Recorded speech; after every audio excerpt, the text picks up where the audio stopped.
जैसे किशनगढ़ की राजकुमारी चारुमती। ऐसा कहते हैं कि बाद दिवाली के आसपास का समय था, राजकुमारी चारुमती अपने महल में बैठी थी। बाहर आवाज आएगी, चित्र खरीद लो, पेंटिंग्स खरीद लो। राजकुमारी चारुमती ने अपनी नौकरानी को भेजा कि देखो बाहर कौन है। बाहर एक बूढ़ी महिला पेंटिंग्स बेच रही थी। उस बूढ़ी महिला को महल के अंदर बुलाया गया, उससे बहुत सुंदर सुंदर पेंटिंग्स खरीदी गई, कुछ हिंदू देवी देवताओं की, कुछ हिंदू राजा रानियों की, जैसे भगवान शिव, भगवान गणेश, भगवान राम, भगवान कृष्ण, कुछ राजाओं के जैसे सांगा, कुंभा, प्रताप, हमीरदेव चौहान, पृथ्वीराज चौहान। उस बूढ़ी महिला की खूब अच्छी खासी बिक्री हुई। उसने कहा राजकुमारी थैंक यू, मैं सुबह से निकली थी, कोई बिक्री नहीं हो रही थी, तूने सारी पेंटिंग ही ले ली। अब मेरे पास एक बड़ी सी पेंटिंग और है, ये तुम ले लो तो मेरा तो बाहर उतरे। राजकुमारी ने कहा दिखाओ वो कौन सी पेंटिंग है। उसने एक बड़ी सी पेंटिंग दिखाई। राजकुमारी ने कहा पर ये कौन? अरे कि तुम इनको नहीं जानती, शहंशाह हिंदुस्तान मुगलिया सल्तनत के बादशाह आलमगीर औरंगजेब खुद है। उसने कहा अच्छा औरंगजेब है कि हाँ दे दे, ये पेंटिंग भी दे दे। सारी पेंटिंग ली, रुपए बताओ कितने, इतने रुपए, ये पकड़ रुपए। 2 मिनट बैठ बूढ़ी माई, 2 मिनट बाद चाय पी के चली जाना। बूढ़ी महिला वहीं बैठी रही। राजकुमारी ने अपनी सहेलियों को कहा इस पेंटिंग पे एक एक जूता मारो। सारी सहेलियों ने अपनी जुत्ती उतारी, पेंटिंग की मारी, पेंटिंग बापड़ी चिंदी चिंदी हो गई। फटी हुई पेंटिंग उस बूढ़ी महिला को दी और कहा औरंगजेब को जाके कह देना चारुमती ने फाड़ी है। बूढ़ी महिला दिल्ली गई, उसने जाके कहा किशनगढ़ में राजकुमारी चारुमती है और उसने तेरी पेंटिंग के टोटे टोटे कर दिए। औरंगजेब को बड़ा गुस्सा आया। औरंगजेब ने हाथों हाथ किशनगढ़ की लैंडलाइन पर फोन घुमाया कि मैं राजकुमारी चारुमती से विवाह करना चाहता हूं। किशनगढ़ वालों की क्या औकात औरंगजेब को मना करे। उन्होंने कहा सर आओ, उसे 2 दिन पहले मिस कॉल देना, टेंट तान लेंगे हम। तो यह बात राजकुमारी चारुमती को पता चली कि मेरा विवाह किससे करने वाले हैं। उसने अपने भाई को कहा, उसके भाई का नाम था मान सिंह। अपने भाई को बुलाकर ये क्या तरीका है और आप मेरी शादी औरंगजेब से कैसे कर सकते हो? भाई औरंगजेब बड़ा राजा है, हम नहीं करेंगे, वो हमला करेगा। उसने कहा क्या तुम हमले से डरते हो, क्या तुम मरने से डरते हो? मान सिंह ने कहा मरे नहीं डरते, मरने से लड़ाई से तो कोई डर नहीं लगता, तो लड़ लो। ने कहा बात ये नहीं है, औरंगजेब की जब सेना लड़ने के लिए आएगी तो साधारण जनता की लड़कियों को उठा के लेके जाएगी। राजा का पहला कर्तव्य जनता की रक्षा करना होता है। यदि इन लोगों की बहन बेटियों की रक्षा के लिए हमें तेरी शादी करनी पड़ेगी, हम करेंगे। उसने गुस्से में आकर ऐसे तुम मेरी रक्षा नहीं कर सकते तो मैं खुद कर लूंगी। तो भाई ने कहा कर ले। अब राजकुमारी चारुमती को लगा अपनी रक्षा कौन करे, और उसे याद आया कि एक दिन टीवी पर एड आ रहा था, यदि किसी राजकुमारी से औरंगजेब जबरदस्ती शादी करना चाहता हो तो टोल फ्री नंबर पर कांटेक्ट करे। और उसने राज सिंह जी के पास मैसेज किया कि जिस प्रकार भगवान कृष्ण रुक्मणी का हरण करके ले गए थे, इसका हरण करके ले गए थे, उसी प्रकार आप मेरा हरण करके ले जाइए और मुझसे विवाह कर लीजिए। राज सिंह जी के पास ऐसे मैसेज आते ही रहते, टोल फ्री नंबर पे कोई मैसेज कर देता है। राज सिंह जी ने पहले डीपी चेक की, उनका ठीक है डन, शादी का कार्ड भेजो, कब है तुम्हारा ब्याह, मैं आ जाऊंगा। अब राज सिंह जी ने औरंगजेब को मैसेज किया, औरंगजेब वो तुम किशनगढ़ ब्याह करने के लिए जा रहा था? उसने कहा हाँ, तो मत जाना, वहां मैं करूंगा शादी। इससे थोड़े दिन पहले अपने एक जगह पड़ी झीलवाड़ा, झीलवाड़ा के पास में एक जगह पड़ती है रूपनगर। कौन जगह है? रूपनगर की एक राजकुमारी जिसका नाम था चंचल कुमारी। क्या नाम था? औरंगजेब चंचल कुमारी से शादी करना चाहता था, राज सिंह पहले जाके शादी करके आ गया।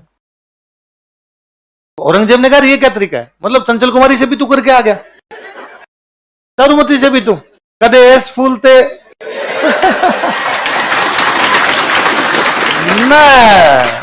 ये नहीं होने दूंगा मैं। तो राज सिंह जी का लड़ाई कर लेंगे, आगे कोई बात नहीं, लड़ाई हो जाएगी। तो औरंगजेब ने कहा सेना लेके आऊंगा, लड़ाई करेंगे, जो जीतेगा उसकी शादी चारुमती से होगी।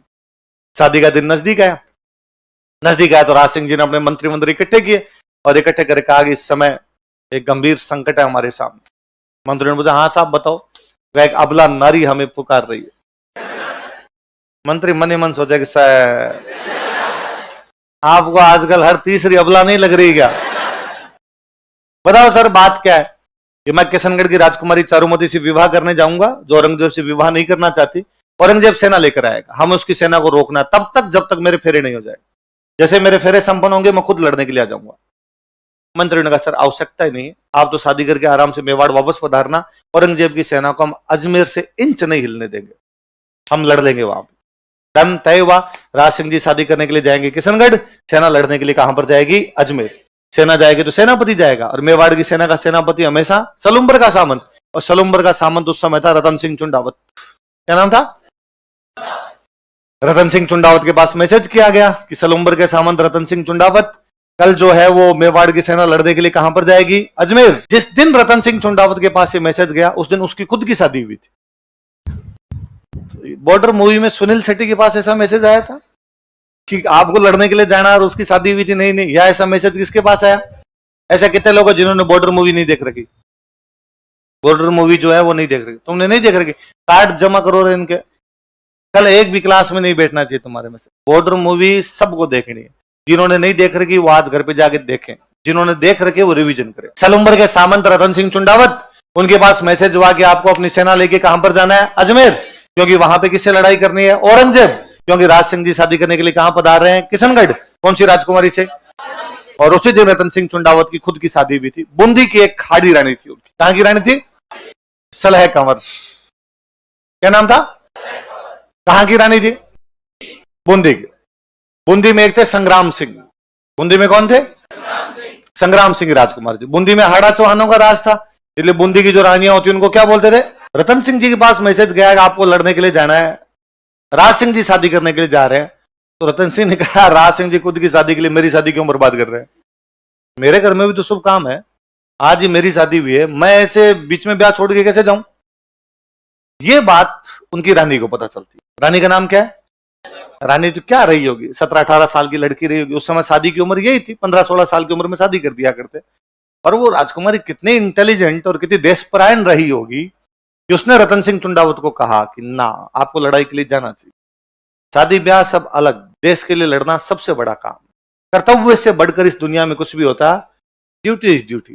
ड्यूटी ये कहती है कि मेवाड़ की हरावल में हमेशा सलूम्बर का सामंत जाएगा, और इस समय सलूम्बर के सामंत आप रतन सिंह चुंडावत हो, तो आपको जाना चाहिए।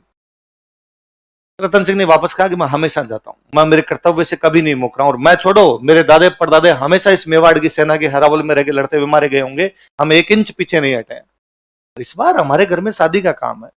उसने वापस कहा कि यदि आप ना जाएंगे तो आपसे हरावल का अधिकार छीन लिया जाएगा, और यदि आपसे हरावल का अधिकार छीन लिया गया तो आपकी आने वाली पीढ़ियां इस बात पर शर्म से सिर नीचा करके कहेगी कि बीच में एक रतन सिंह नाम का अयोग्य व्यक्ति हो गया था जो लड़ने नहीं गया, इसलिए मेवाड़ वालों ने हमसे हरावल छीन ली। क्या आप चाहते हैं कि आपके बेटे पोते जो हो वो आपके नाम पर सिर नीचा कर ले? थोड़ा समझाया तो उसने कहा ठीक है, मैं जाऊंगा।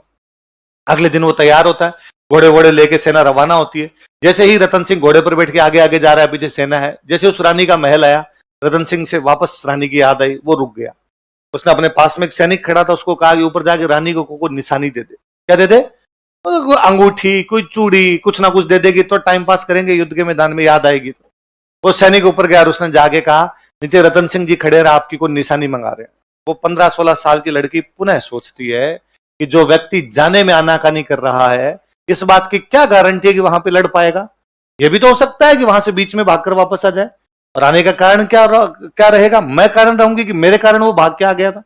उस राजकुमारी को पुनः लगा यदि देश की कर्तव्य में मैं बाधा बनती हूं तो ये शरीर, ये सुंदरता, मेरा होना किस कारण है? इसका मतलब क्या निकलता है? मेरा अस्तित्व का क्या मतलब है यदि देश की रक्षा नहीं हो पाए?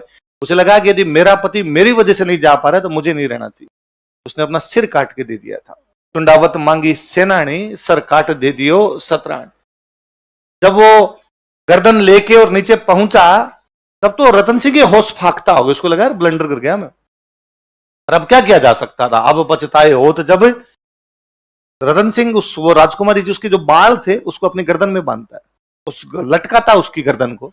उस अजमेर वाले युद्ध में इतना भयंकर लड़ता है कि अजमेर में औरंगजेब की सेना को इंच नहीं जाने दिया था, उसने मार मार के वहीं से भगा दिया था। उस लड़ाई में लड़ता हुआ रतन सिंह काम आता है। राज सिंह जी चारुमती से शादी करके मेवाड़ पधारते हैं। उस शादी के काफी दिन बाद में राज सिंह जी चारुमती के साथ में राजसमंद झील की पाल पर बैठे हैं और उस युद्ध की कहानी सुना रहे हैं कि अपनी शादी से पहले क्या हुआ था। और राज सिंह जी कहते हैं, ओ रतन सिंह चुंडावत अजमेर में लड़ता हुआ मारा गया। राजकुमारी चारुमती, रानी चारुमती कहती, अरे उसके बाद क्या हुआ? राज सिंह जी कहते हैं, वो दोनों मारे गए इसलिए हम दोनों साथ बैठे हैं। उस दिन वो ना मारे जाते तो आज हम दोनों साथ बैठते। देश का इतिहास ऐसे अनगणित कहानियों से भरा पड़ा है। हम केवल राजा रानियों का इतिहास पढ़ते हैं, उसके साइड के किस्से इतने अलग से हैं, इतने हैरतंगेज करने वाले हैं। किसी कवि ने बहुत बाद में कहा कि हनुमान जी जब मां सीता से मिले थे ना अशोक वाटिका में, तो उन्होंने मां सीता को कहा था कि आपको निशानी दीजिए ताकि मैं राम जी को कहूं कि मुझे सीता जी मिले थे। तो सीता जी ने उनको अपना एक आभूषण दिया था, चूड़ामणि। क्या दिया था? चूड़ामणि का आभूषण होता है, वो निकाल के दिया था। कोई कवि कहता है कि सतरी सेनानी चाही समर सलुम्बर धीस। सलुम्बर के सामंत ने युद्ध में जाते समय उस सती महिला से, उस अपनी पत्नी से कोई निशानी मांग ली थी। चूड़ामण मेली सियान ईंधन मिलो शीस। सीता जी ने चूड़ामण मेली थी, इस महिला ने तो क्या काट के दे दिया था।